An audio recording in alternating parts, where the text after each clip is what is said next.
So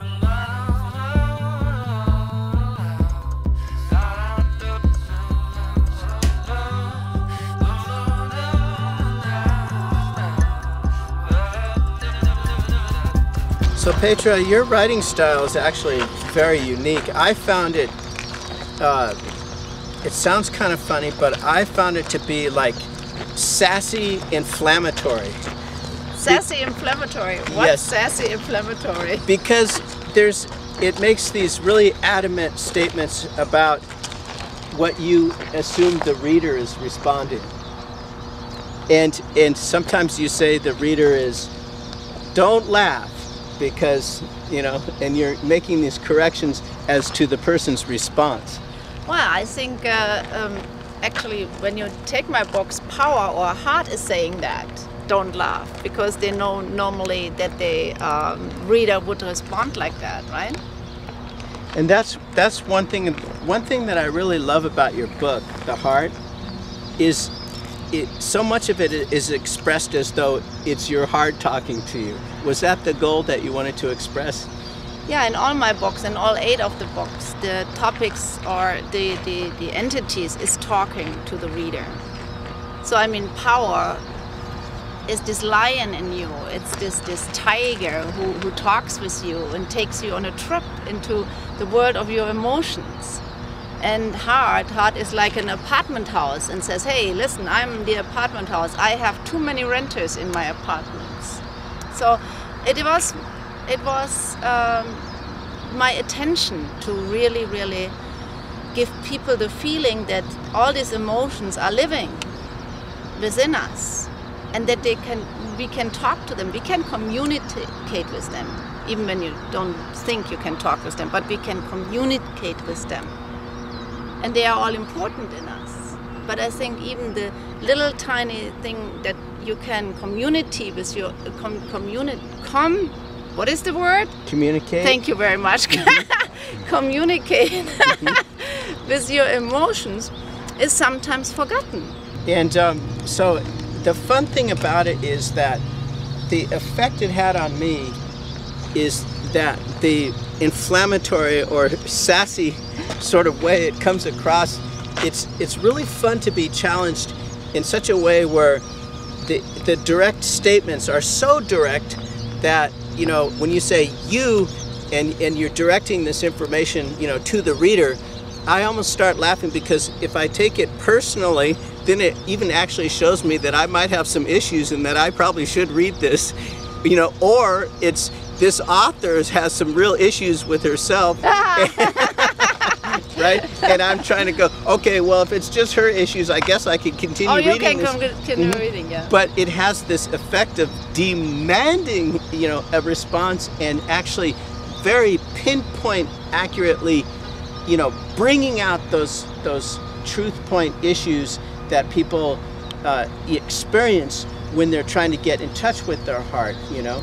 What are the reasons for those different topics that you chose? Well, actually, the different topics come from a system. They are supposed to be 8 different major energy fields in our bodies, and one is close to the heart and is green, and the other one is yellow and is power, and there is fear, and the major issues is what the topics is for my books. Yeah, this is why they have this different coloring, and I wanted to create something what is light enough for a reader to smile, or even get sometimes, oh, what does she mean? Pinpointing out something. But it should be light enough to read in a couple of hours and don't go through big volumes and say, oh my God, this is so big. How do I ever go through with that? How do I ever have the time to learn this? And I think in our time, especially in our fast times at the moment, it is very important that we kind of have little bits and pieces.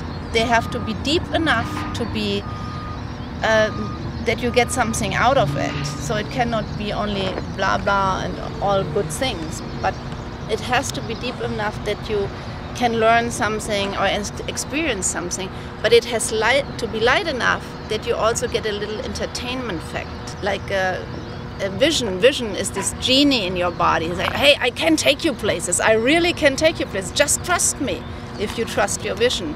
So this is why I split them up in 8. And we created this little library here with 8 little books, because it is very interesting. People take them out, and we have this like a little bookcase, and you can hang them on the wall, you know, and people have them in various rooms, and people grab it and read a little bit and put it back, because these books are no books what you only read for one time. Medical graphs, they have ways of taking photographs of brain waves, and they've actually determined, some of these physicians, they've determined that certain pharmaceuticals can actually cause certain kinds of thoughts. It's really fascinating. They've actually shown that some of these kinds of pharmaceuticals can actually determine what kind of thoughts a person would have. So with the advancement of technology, it would be nice if we could just actually record what the mind, the conversation that the mind is bringing into our lives all the time. And then maybe as technology advances, we could actually just record the heart's answer to all those conversations going on in the mind. Have you gotten to a point where you feel like the heart is always speaking something and always has an answer for everything? Well, the heart has all answers, I think. The mind is if you personalize it, the mind is the guy or the girl who kind of likes to trick you into certain things. But the heart has the true core. The heart is where your feeling is, where you really, really go into, and the truth is sitting there. It's the knowledge, the old knowledge, the new knowledge. It's everything. It's just the truth. It's as simple as that. In the heart is the truth. But the mind kind of distracts us, and we have the society problems and the society structures, you know. And this is also why it's sometimes not necessarily all the time easy to get to this heart point, to this core of the heart, or beyond this even, and say, hey, this is the sanctuary of all times for me. Well, now, from what I understand, the celebration of Valentine's Day was actually based on your book. That would be nice, yes. No, I think it was the other way around. No, but I didn't write it for Valentine's Day. These are books who are gifts, great gifts for everybody in every situation. I mean, I have people who really buy it for teenagers or for young adults. I have people who love it for people who have certain issues. You know, they only buy one book, and it's fine. You know, some people told me what was really, really a big compliment for me, and this was already worth writing them, is that people said when they went through sicknesses and stuff, they had a really, really tough time, and they couldn't read big volumes, and that my books helped them very much. And I think this is already something that is very, very beautiful. That's really sweet.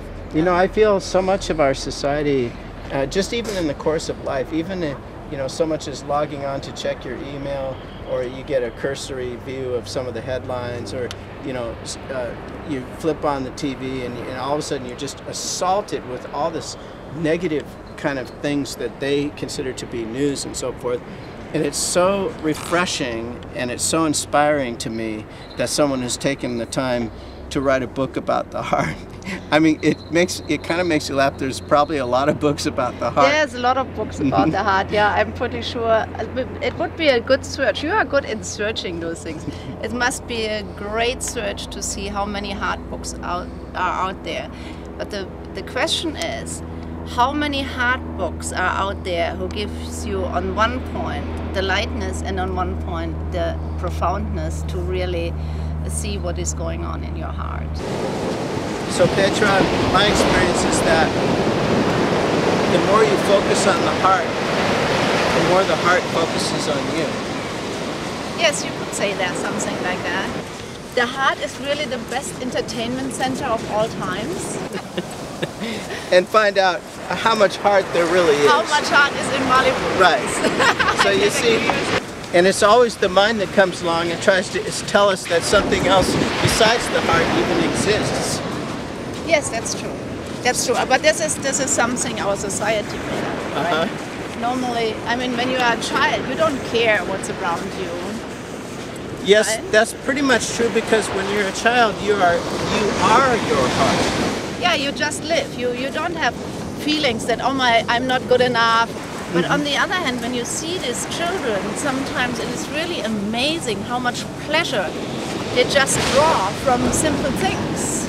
Yes, and I've come to realize that too. That's why I never left my childhood, and I just pretty much stayed the heart. That's why I'm Mr. Malibu. This is why you're Mr. Malibu. Yes. Thank you very much, and I love putting it. So Petra, what is it that you would like your readers to walk away with after they read your books? I would like them to have a little bit more happiness. I would like them to have a little bit more balance in their lives. That would be the greatest for me to achieve that. Well, that they help them to get a step further. And for me, the biggest thing for me would be when they open their heart and let a little bit more understanding for themselves and for other people in their lives.